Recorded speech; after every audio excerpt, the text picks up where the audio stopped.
नमस्कार, astro insights with Richa में आप सभी का स्वागत है। मैं हूं डॉक्टर ऋचा शुक्ला। कुंडली के भिन्न भिन्न भावों पर भिन्न भिन्न ग्रहों का क्या असर होता है, इस विषय पर एक श्रृंखला मैंने शुरू की है। मैं जानती हूं कि ये सारी चीजें बहुत ज्यादा आप लोग ईगर रहते हैं जानने के लिए, क्योंकि हर किसी को एक उत्सुकता होती है कि अगर मेरा चंद्रमा पहले घर में बैठा है तो मेरे क्या कैरेक्टरिस्टिक्स होती हैं, या चंद्रमा का मेरे ऊपर क्या असर होगा। इनफैक्ट ज्योतिष बहुत ही रोचक विषय भी है। It's very interesting topic. अगर आप इसको थोड़ा सा समझते हैं और इसको पढ़ते हैं तो आपको धीरे धीरे इसमें बहुत इंटरेस्ट आने लगता है। तो ये जो श्रृंखला है वो ज्योतिष के जिज्ञासुओं के लिए है, स्टूडेंट्स के लिए है, और जो अपने बारे में थोड़ा जानना चाहते हैं उनके लिए भी है। तो चंद्रमा का हर भाव में क्या प्रभाव होगा, उसके कुछ उपाय भी मैं आप लोगों को जरूर बताऊंगी कि अगर नेगेटिव इन्फ्लुएंस आप महसूस कर रहे हैं चंद्रमा का, तो क्या उपाय आप कर सकते हैं, उस पर भी बात होगी। चंद्रमा क्या है, जब आप ये समझ जाएंगे तो आपका बहुत आसान हो जाता है आपकी अंडरस्टैंडिंग, कि आप ये समझ जाएं कि वो और स्थानों पर किस तरह का असर या फल देगा। तो चलिए शुरू करती हूं अपना वीडियो। आप लोग इस वीडियो को शुरू से अंत तक देखें, तभी आप इस विषय को समझ पाएंगे। और आप अपने परिवार में हर व्यक्ति के लिए जरूर चेक करें कि मून कहाँ प्लेस्ड है और क्या असर डाल रहा है। तो सबसे पहली बात यह कि चंद्रमा है क्या। चंद्रमा हमारा मन है। जब आप घर में आपकी पूजा होती है तो एक श्लोक होता है कि चंद्रमा मनसो जाता। चंद्रमा की जो गति है वो मन की तरह होती है, या चंद्रमा मन की तरह ही एक्ट करता है, इसका व्यवहार मन की तरह होता है। तो ज्योतिष में भी यही माना गया है कि चंद्रमा मन है। दूसरा सिग्निफिकेशन है चंद्रमा का ब्यूटी, एलिगेंस और स्त्री तत्व। इसलिए इसको ज्योतिष में रानी भी कहा जाता है ग्रहों की। आपकी पत्रिका में चंद्रमा से हम आपकी मां देखते हैं, या आपकी लाइफ में स्त्रियों का क्या प्रभाव होता है ये भी चंद्रमा से देखते हैं। चौथी चीज है कि हमारे शरीर का जो जल तत्व है, या हमारे शरीर का जो अमृत तत्व है, वो चंद्रमा है।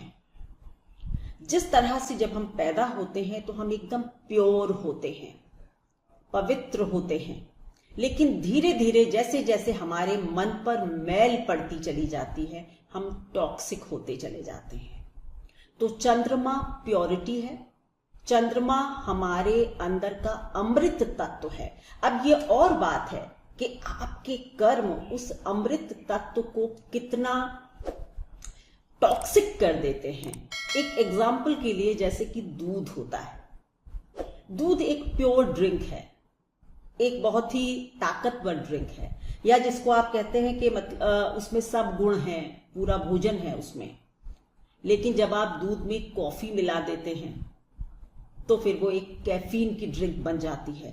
इसी तरह चंद्रमा हाईली इंप्रेशनेबल प्लैनेट है। बहुत जल्दी इसके ऊपर और ग्रहों के प्रभाव पड़ते हैं।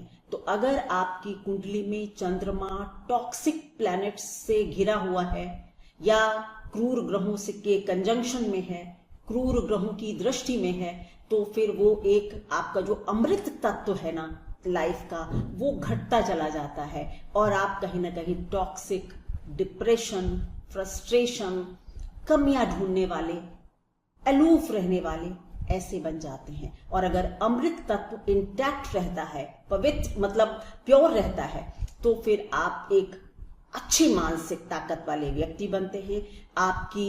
आपका मन बहुत स्ट्रांग होता है, आप पॉजिटिव होते हैं, और आप बहुत लोगों के लिए भला करने वाले, सबसे मिलजुल कर चलने वाले बन जाते हैं। तो चंद्रमा का इतना बड़ा प्रभाव हमारे जीवन पर है।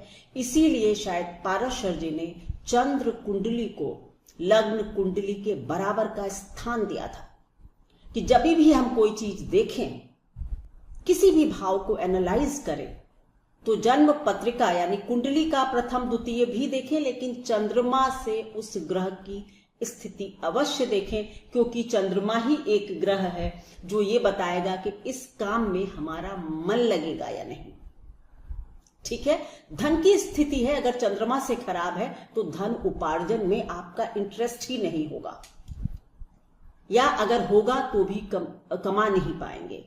तो मून की जो इंपॉर्टेंस है मुझे लगता है शायद सबसे ज्यादा है, तभी पाराशर जी ने किसी और कुंडली को, किसी ग्रह को कुंडली के बराबर का, जन्मांक के बराबर का स्थान नहीं दिया, लेकिन चंद्र लग्न को दिया गया।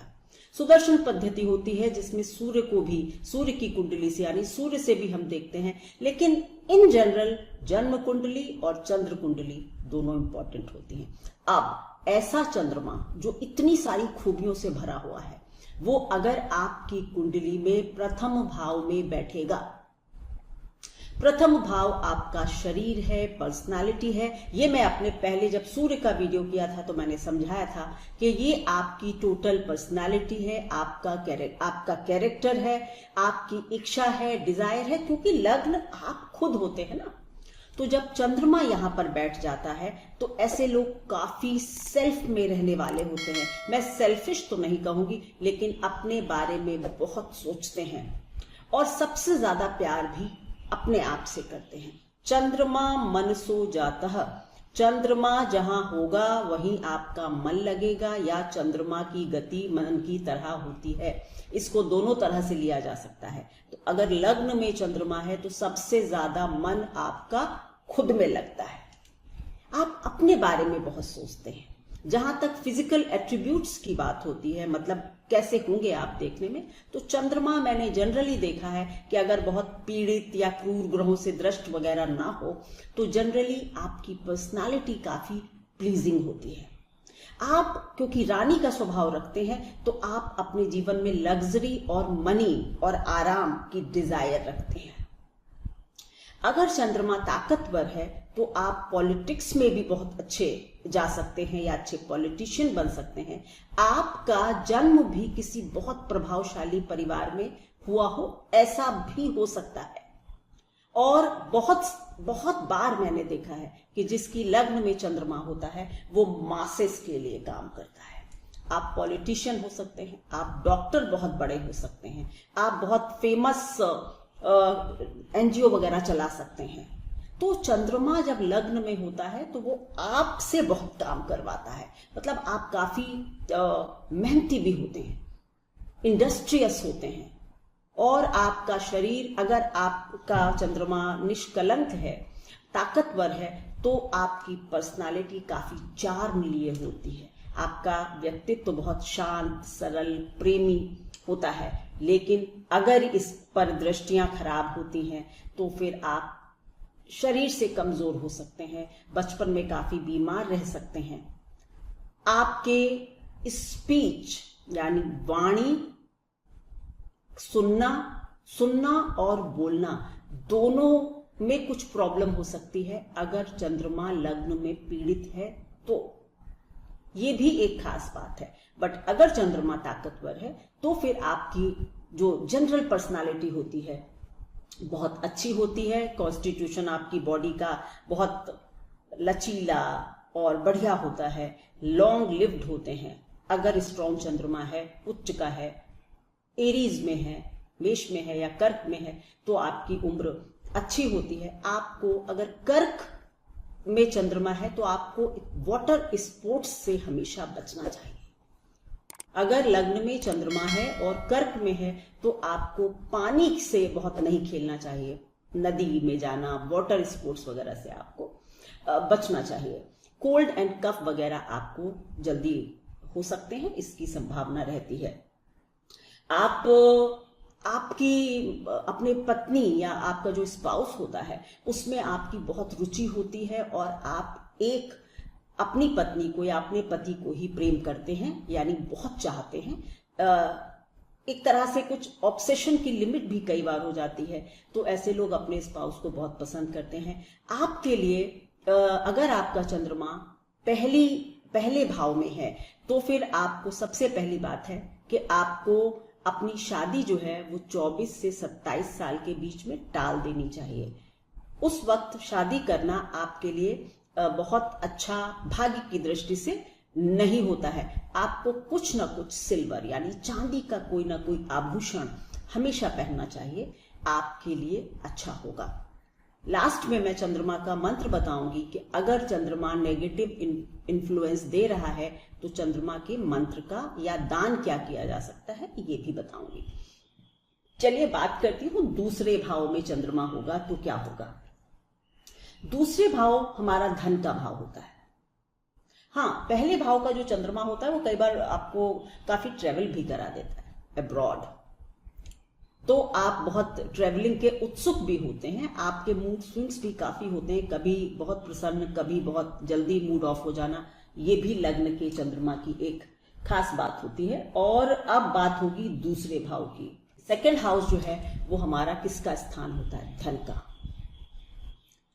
धन है, कुटुंब है, वाणी है, संस्कार है जो हमको परिवार से मिलते हैं।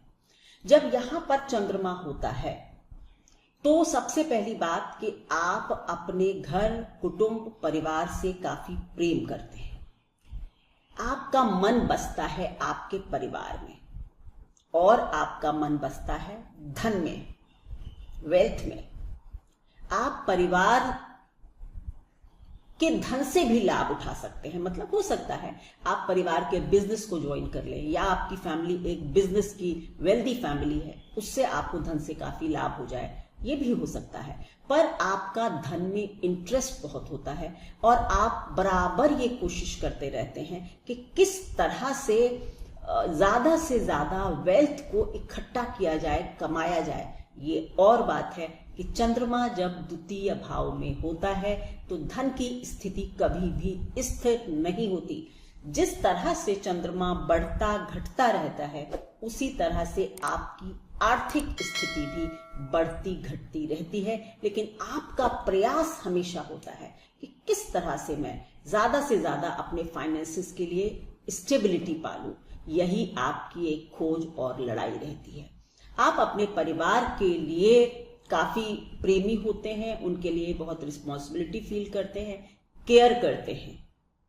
वाणी का स्थान है। जनरली मैंने देखा है कि सेकंड हाउस का चंद्रमा या तो अपनी राशि में है या शुक्र की राशि यानी उच्च का है या लिब्रा में है, तो मैंने देखा है कि आप गायन में बहुत अच्छे हो सकते हैं। आपकी वाणी बहुत अच्छी होती है, सॉफ्ट हो सकती है, आप काफी अच्छे सिंगर भी हो सकते हैं। लेकिन अगर चंद्रमा दूषित है या कमजोर है तो फिर आपको आंखों की तकलीफ देगा, आपके परिवार में धन की कमी दे सकता है और आपको घर की काफी सारी फाइनेंशियल रिस्पॉन्सिबिलिटीज उठानी पड़ सकती हैं जो आपको जीवन में थोड़ा सा परेशान कर सकती हैं। चंद्रमा एज आई सेड रानी है तो उसको कंफर्ट बहुत पसंद होते हैं, तो आप अपने घर परिवार में लग्जरी के लिए भी बहुत प्रयास करते हैं कि आराम का घर हो, सुंदर हो, सजा हुआ हो। मतलब सेकंड हाउस का मून जिसका भी होगा वो घर को बहुत सुंदर देखना और रखना पसंद करेगा। अगर आपका चंद्रमा अच्छे फल नहीं दे रहा है तो आप क्या कर सकते हैं? दूसरे भाव में सबसे पहली बात कि आप अपने घर की जो भी महिलाएं बुजुर्ग हैं, दादी, नानी, माँ या माँ की उम्र की कोई भी महिला, उनसे बराबर उनका सम्मान करें, उनका आशीर्वाद लें, आपके लिए बहुत अच्छा होगा। और दूसरा ये कि घर के आगे पीछे का भाग थोड़ा सा खुला जरूर छोड़ें, ये भी आपके लिए एक उपाय हो सकता है। चलिए अब बात करती हूं थर्ड हाउस। तीसरे घर में अगर चंद्रमा है तो क्या करेगा? तीसरा घर क्या है?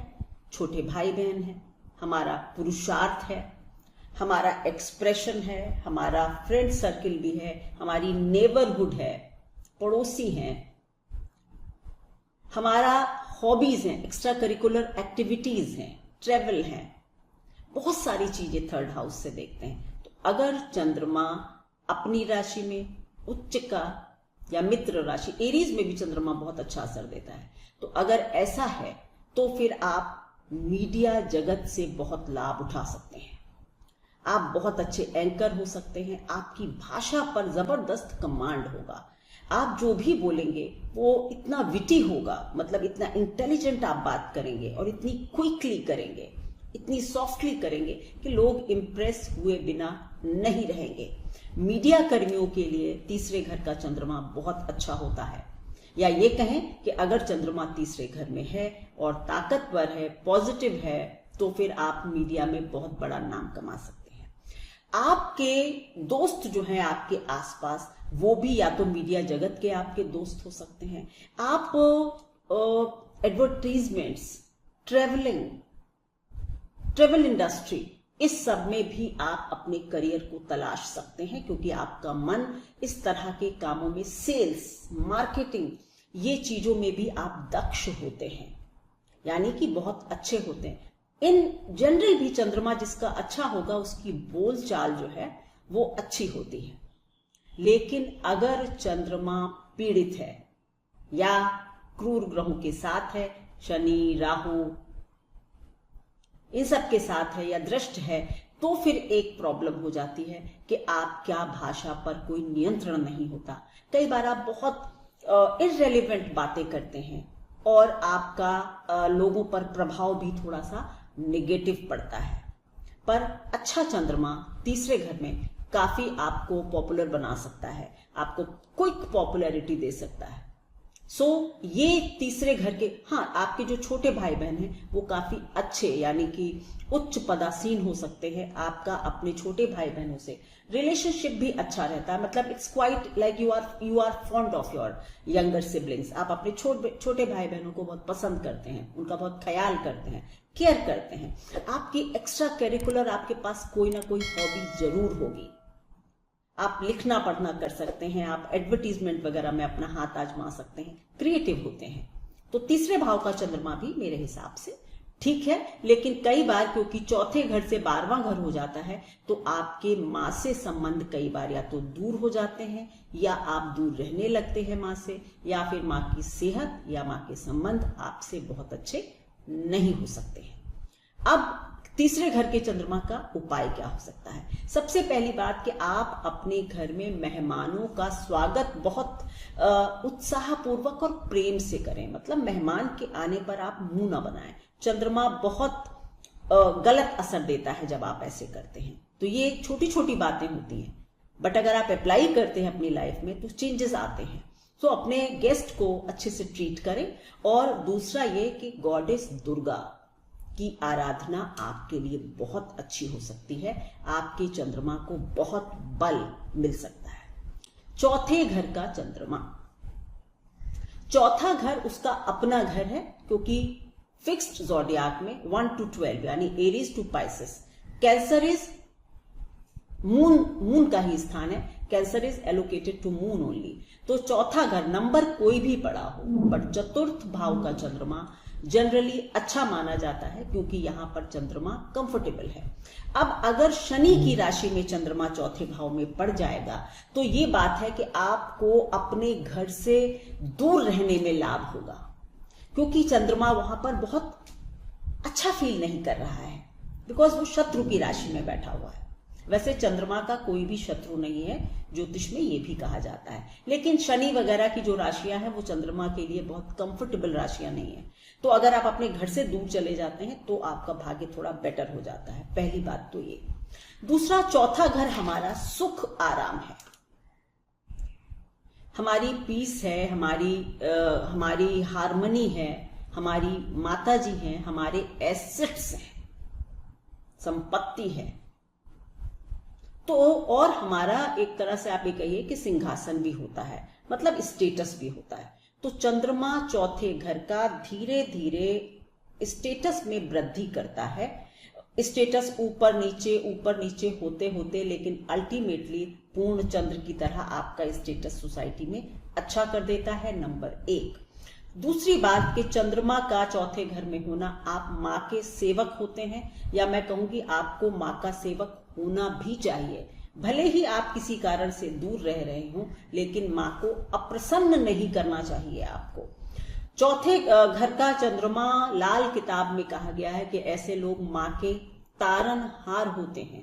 मतलब माँ के सबसे बड़े वेल विशर, माँ को सही रास्ता दिखाना या माँ आपको सही रास्ता दिखाए, दोनों ही बातें हो सकती हैं। चौथे घर का चंद्रमा एसेट्स बनाने में भी बहुत मदद करता है। आप लोग भूमि से जुड़े कार्य भी कर सकते हैं। अगर मंगल आपकी कुंडली में अच्छा है तो चौथे घर का चंद्रमा आपके एसेट्स यानी घर बनवा देता है, प्रॉपर्टीज दे देता है, अच्छे वाहन दे देता है, लग्जरी दे देता है। पर अगर चंद्रमा वीक है या एफ्लिक्टेड है तो आपकी मदर की सेहत को नुकसान पहुंच सकता है। जन्म के समय भी माँ की सेहत अच्छी ना हो, ऐसा कुछ हो सकता है। या फिर मैं ये भी कहूंगी कि चौथे घर के चंद्रमा में कई बार माँ आपको, अगर मून ताकतवर नहीं है तो माँ आपको बहुत तवज्जो नहीं देती, जिसके लिए आप हमेशा स्ट्रगल करते हैं। मतलब आप माँ के प्रेम के लिए थोड़ा सा स्ट्रगल करते हैं इफ मून इज एफ्लिक्टेड, दूषित। अदरवाइज आपके माँ से संबंध बहुत अच्छे होते हैं। लग्जरी, फेम, आपका नाम आपके घर से निकलकर दूर दूर तक फैल सकता है। ये सब आपके काम पर डिपेंड करेगा, आपके और प्लैनेट्स पर भी डिपेंड करेगा। लेकिन चौथे घर का चंद्रमा अच्छा होता है। सिर्फ इतनी सी बात, हाँ, आप लोगों को पानी बहुत पीना चाहिए, तो आपका घर जो है वो बहुत पीसफुल रहता है और आपके घर के सारे लोगों का स्वास्थ्य, मदर का स्वास्थ्य सब ठीक रहेगा अगर आप पानी पिएंगे ज्यादा और पानी की वेस्टेज बिल्कुल भी नहीं करेंगे। दान आपको बहुत करना चाहिए, मतलब लोगों का भला करना है आपको, तभी आपका भाग्य बढ़ेगा। चौथे घर का चंद्रमा कहता है देने से बढ़ता हूं मैं। तो चाहे आप अपना ज्ञान बांट रहे हैं, आप किसी की, कहते हैं ना, शब्दों से भी अगर भला कर सकते हैं तो वो भी करें, आपके लिए बहुत अच्छा होगा। अगर इल इम्पैक्ट या नेगेटिव इम्पैक्ट देख रहे हैं चौथे घर के चंद्रमा के लिए, तो क्या उपाय कर सकते हैं कि पानी और दूध का व्यापार न करें, वैसे भी ना करें। ऐसे लोगों को पानी और दूध का व्यापार नहीं करना चाहिए। दान करें, मैंने अभी बता दिया आपको। माँ का आशीर्वाद सतत लेते रहें, आपके जीवन में बाधा नहीं आएगी। पांचवा घर हमारा सेल्फ एक्सप्रेशन है, इंटेलिजेंस है, हमारी क्रिएटिविटी है, लक्ष्मी स्थान है, संतान का स्थान है। चौथे घर से दूसरा स्थान है यानी हमारे सुख की बढ़त है। और छठे घर से 12वां है यानी रोग का क्षय है, रोग का व्यय है। तो चंद्रमा की यहां पर स्थिति काफी अच्छी होती है। ये और बात है कि ऐसे लोगों का दिमाग जो है वो बहुत क्रिएटिव तो होता है। आप बहुत बड़े अच्छे राइटर हो सकते हैं, रोमांटिक राइटर हो सकते हैं, आप राजदूत वगैरह। देखिए, सूर्य और चंद्रमा राजा और रानी हैं, तो पांचवें घर में इनका बैठना आपको सरकार से भी जोड़ सकता है, राजदूत वगैरह बना सकता है। आप ऐसी कंट्री के राजदूत हो सकते हैं जहां पर कोई स्त्री जो है वो रूलर है, रानी है। आप न्यूजीलैंड में जाकर इंडिया के राजदूत बन सकते हैं। बहुत सारी बातें हो सकती हैं, पर आपका मेन बात है कि आपका एक्सप्रेशन, और आप अपनी क्रिएटिविटी के लिए ना बहुत पैशनेट हैं। आपका मन लगता है कि आप अपने को एक्सप्रेस करते हैं, अपनी आर्ट।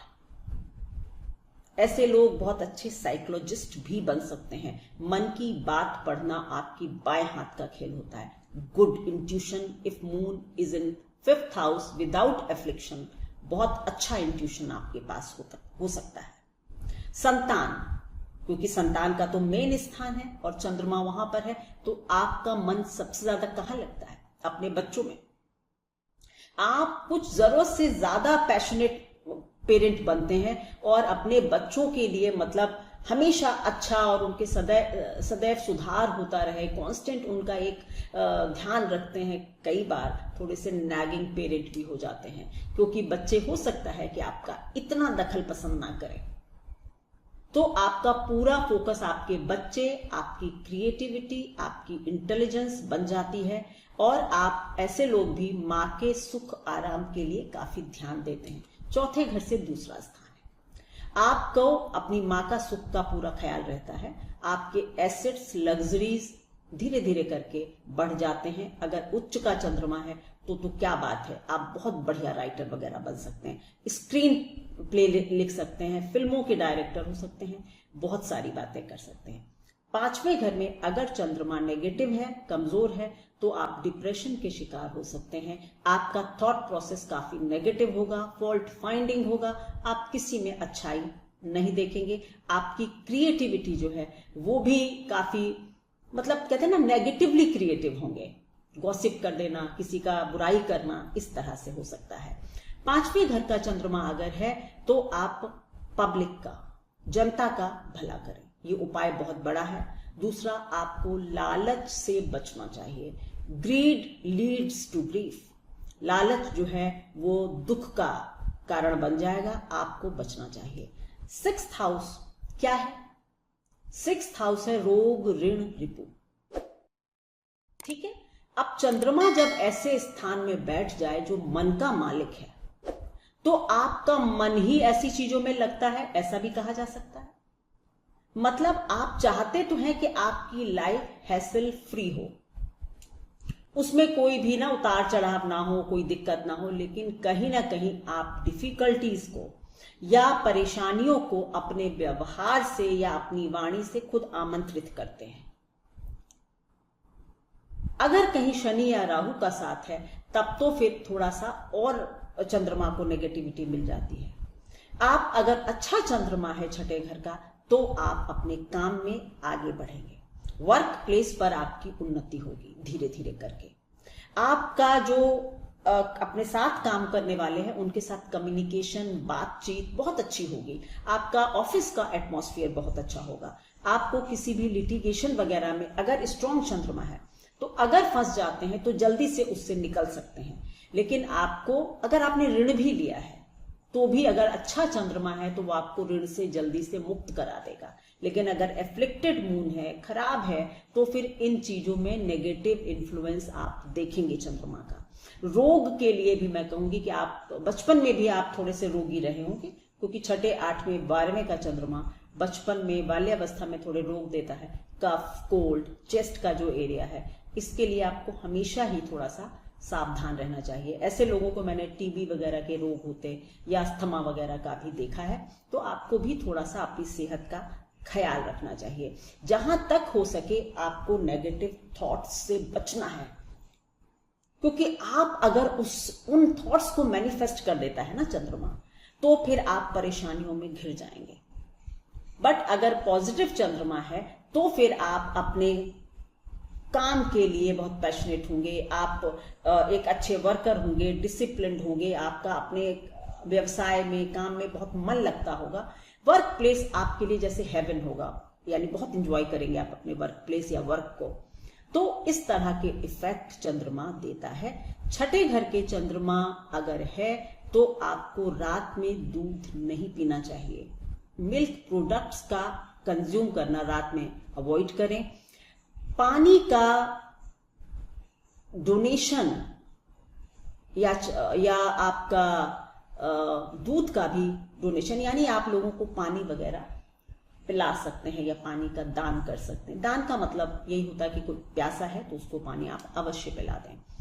अब 7वां घर, 7वें घर का चंद्रमा क्या करेगा? 7वां घर हमारा सोशल सर्किल भी होता है कहीं ना, क्योंकि लग्न से 7वां है तो हम समाज में ही तो पैदा होते हैं ना, समाज में ही रहते हैं, तो हमारा सोशल लाइफ भी 7वें से हम देखते हैं। स्पाउस, पार्टनरशिप्स, दोस्ती, ये सारी चीजें भी हम 7वें घर से देखते हैं। तो 7वें घर का चंद्रमा अगर उच्च का है, अपनी राशि में है या एरीज में है या और मित्र राशियों में है, तो मैं ये कहूंगी कि आपकी पत्नी निस्संदेह या पति काफी प्लीजिंग पर्सनालिटी के होंगे। अगर शुक्र की राशि यानी उच्च के हैं तो निश्चित ही प्रभावशाली चेहरा होगा और आप अपने पति या पत्नी के ऊपर बहुत डिपेंड करते होंगे। आपके पति या पत्नी आपकी लाइफ में एक बहुत ही स्ट्रॉन्ग प्लेस रखेंगे और उनका इन्फ्लुएंस आपके ऊपर जबरदस्त होगा। आप अपने स्पाउस के बहुत प्रशंसक होंगे या बहुत मतलब पसंद करेंगे आप अपने स्पाउस को, और आपकी जिंदगी उनके आसपास, उनके आते ही घूमने लगेगी। 7वें घर का जो चंद्रमा होता है, आपको अगर मंगल अच्छा है तो लैंड से रिलेटेड काम में, रियल एस्टेट वगैरह में बहुत पैसा दिलवा सकता है, आपको टाइकून बना सकता है। और अगर बृहस्पति से दृष्ट है या बृहस्पति इससे केंद्र में है तो फिर ये योग बना देगा गजकेसरी, और आपका समाज में स्थान बहुत ऊंचा हो सकता है, आपका करियर बहुत आगे और डिजी हाइट्स पर ले जा सकता है। सो 7वें घर का चंद्रमा अगर पॉजिटिव है तो बहुत अच्छा, बट अगर नेगेटिव है तो आप अपने स्पाउस पर शक कर सकते हैं, आप ऑब्सेसिव पार्टनर बन सकते हैं, आप उनको काम करने का, रहने का स्पेस नहीं दे सकते हैं, और आप उसका नाम देंगे कि मैं तो तुमसे बहुत प्यार करता हूं, बट आपका प्यार उनकी राह का रोड़ा बन सकता है। तो ऐसा दूषित चंद्रमा, कमजोर चंद्रमा करेगा। बट उच्च का चंद्रमा आपको अपने स्पाउस का बहुत अच्छा साथी बनाएगा, आप लोग मिलकर एक टीम खड़ी कर सकते हैं। ऐसे लोग बहुत दोस्ती करते हैं, इनका फ्रेंड सर्कल बहुत लंबा होता है, फटाफट मित्रता करते हैं, बिकॉज वो कहीं ना कहीं अपना इमोशनल मतलब आउटलेट ढूंढते रहते हैं हमेशा। तो मित्र होंगे, स्पाउस होगा। लेकिन 7वें घर के चंद्रमा के लिए एक बात शास्त्रों में कही गई है कि आपकी जिंदगी में एक ही औरत रहती है, या मां या पत्नी।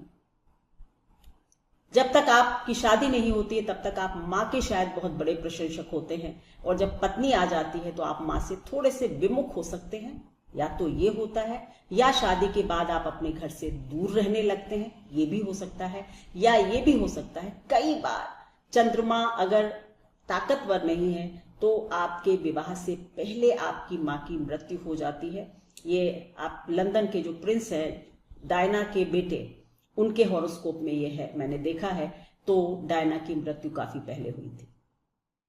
ये एकदम आप ना मान ले कि आपके 7वें घर में चंद्रमा है तो आपकी मां जल्दी मर जाएगी। मैं बहुत डरती हूं ऐसी बातें बताते वक्त। ये सिर्फ एक उदाहरण है, बहुत सारे फैक्टर्स काम करते हैं। मतलब आप माँ से अलग रहने जा सकते हैं, या आप माँ का थोड़ा कम ध्यान रख सकते हैं शादी के बाद, कुछ भी हो सकता है। लेकिन अब बात होगी कि आप उपाय क्या करेंगे। अगर 7वें घर में चंद्रमा है तो सबसे पहले 24 साल से पहले शादी न करें, यह आपके लिए अच्छा नहीं होगा। दूसरा, शादी के बाद भी मां का सम्मान इंटैक्ट रखें, तभी ये चंद्रमा आपको मदद करेगा। मां का सम्मान कभी भी ना करें 7वें घर के चंद्रमा जिसका भी हो। 8वें घर क्या बात होगी। 8वां घर क्या है? 8वां घर पाताल है, मृत्यु है, ऑकल्ट है, रिसर्च है। ठीक है, 7वें घर से दूसरा घर है, यानी कि आपकी ससुराल भी है। तो अगर चंद्रमा यहां होता है और ताकतवर होता है तो सबसे पहली बात कि आपकी एक अच्छे वेल्दी परिवार में शादी हो जाएगी। आपके अपने ससुराल पक्ष से संबंध बहुत अच्छे होंगे।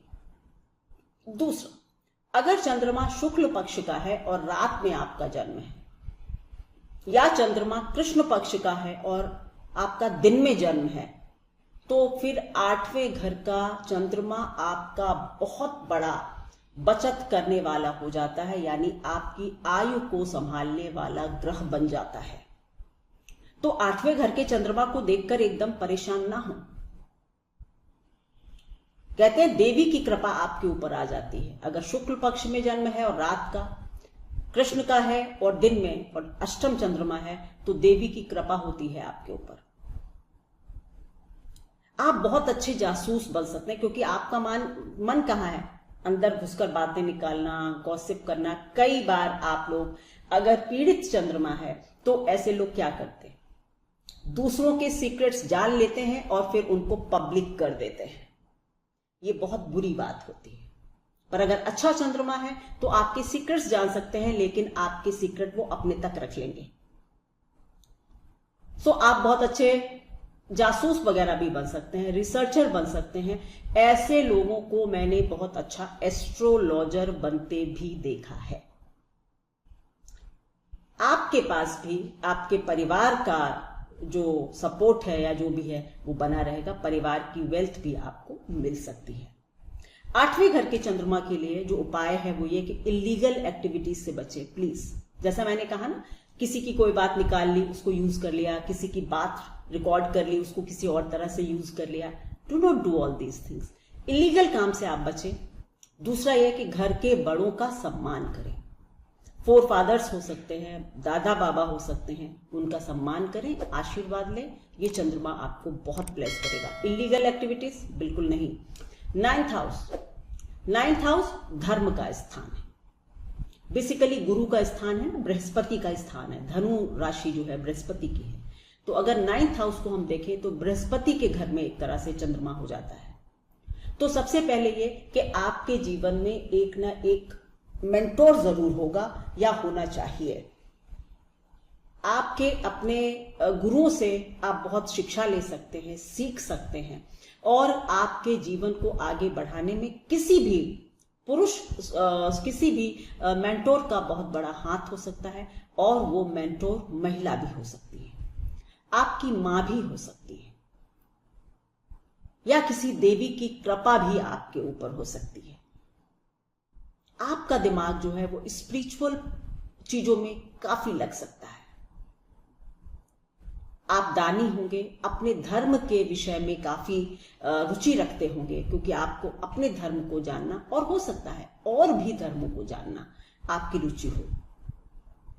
आपकी धार्मिक यात्राएं हो सकती हैं, आपकी और विदेश वगैरह की यात्राएं भी 9th हाउस का चंद्रमा करवा सकता है। आपके पिता से आपके संबंध ठीक होंगे, क्योंकि चंद्रमा सॉफ्ट प्लैनेट है। तो मतलब आप पिता को पसंद करें ना करें, जो भी हो, लेकिन हाँ ये ठीक है कि आप अपने पिता का सम्मान करेंगे, पिता को एक गुरु की तरह देखेंगे, और उनसे हमेशा तमीज से और सलीके से बात करते होंगे। सो 9th हाउस जो है उसमें भी चंद्रमा की स्थिति अच्छी है। ऐसे लोग कई बार फिलोसोफर्स हो जाते हैं, किसी कल्ट के गुरु वगैरह भी बन जाते हैं, किसी मठ वगैरह की स्थापना भी कर सकते हैं। तो 9th हाउस का चंद्रमा भी इस तरह से अच्छे फल देता है। अगर दूषित है तो आप अपने गुरु के साथ छल कर सकते हैं, या आप खराब लोगों की संगत कर सकते हैं। सो आपको अपने गुरु का चयन करते वक्त काफी सावधानी बरतनी चाहिए।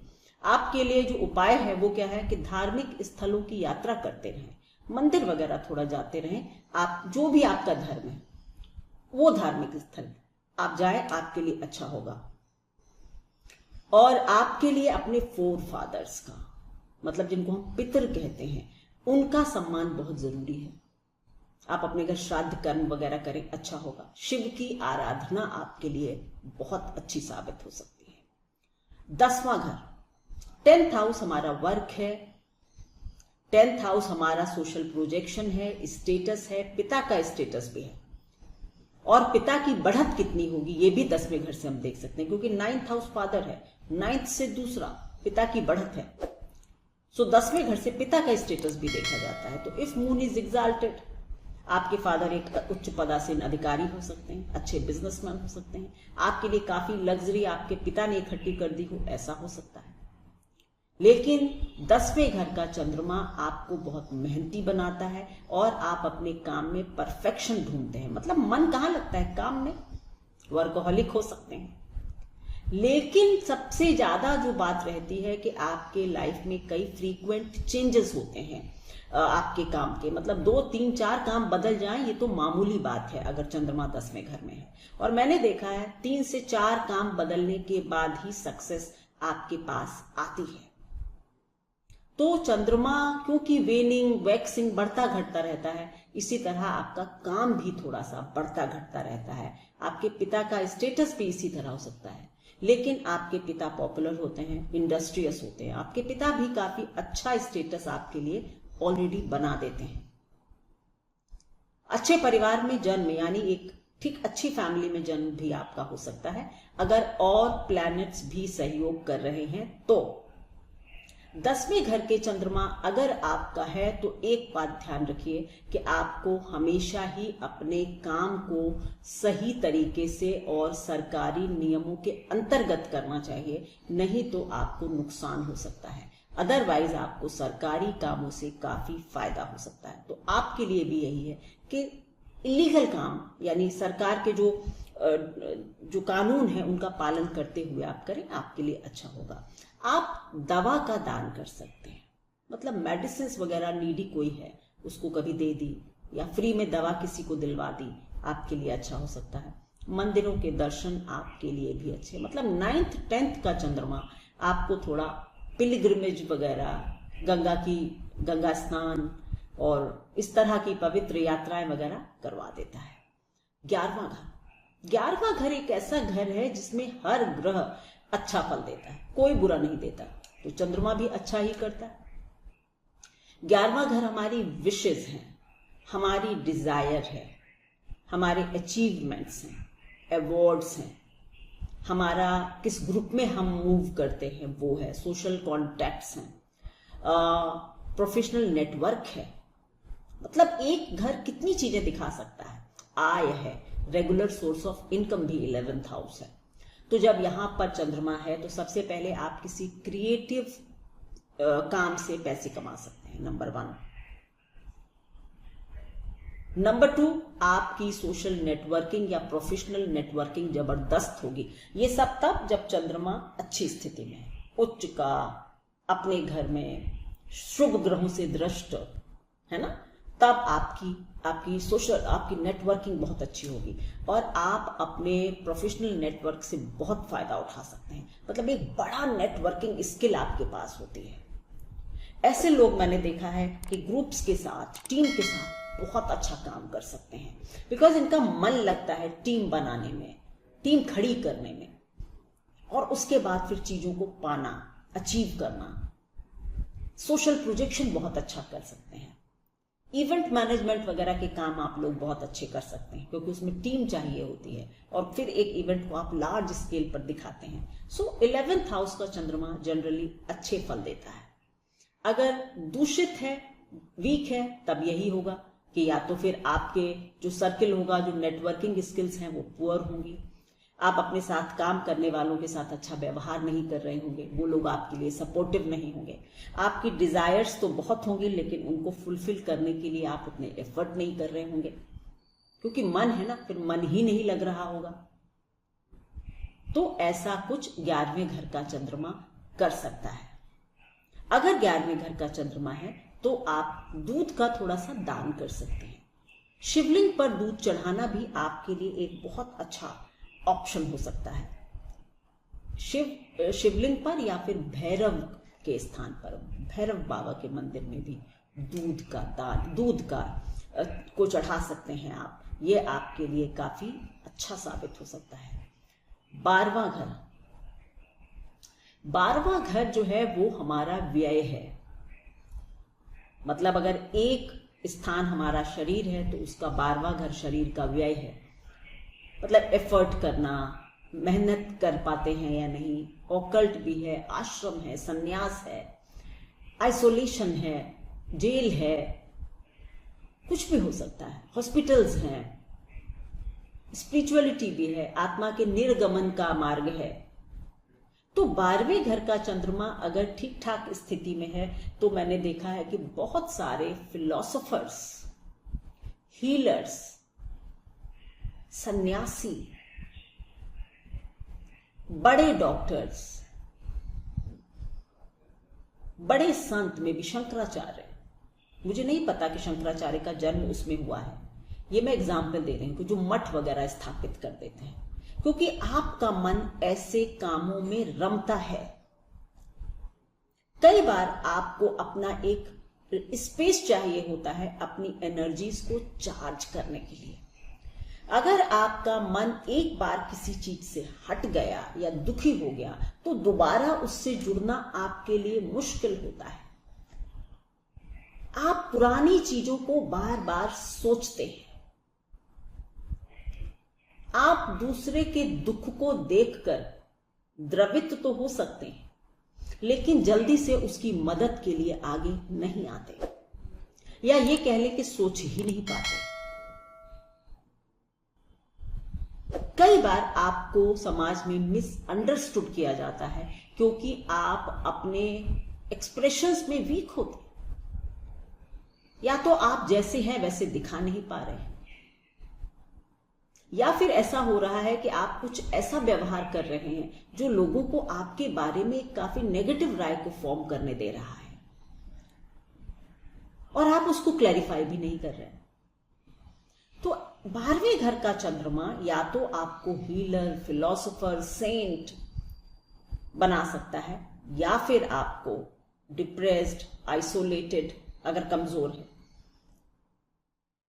ऐसा भी बना सकता है। तो 12वें घर का चंद्रमा जो है वो थोड़ा अनियंत्रित चंद्रमा है। इसकी एनर्जीज को नियंत्रण में करने के लिए आप जेलर हो सकते हैं, आप किसी आश्रम के स्थापक हो सकते हैं, ये मैं बता चुकी हूं। तो इस तरह की चीजें 12वें घर का चंद्रमा देता है। खर्च भी आप काफी कर सकते हैं, या आपका मतलब ऐसा हो सकता है कि डिसिप्लिन नहीं है खर्च करने का।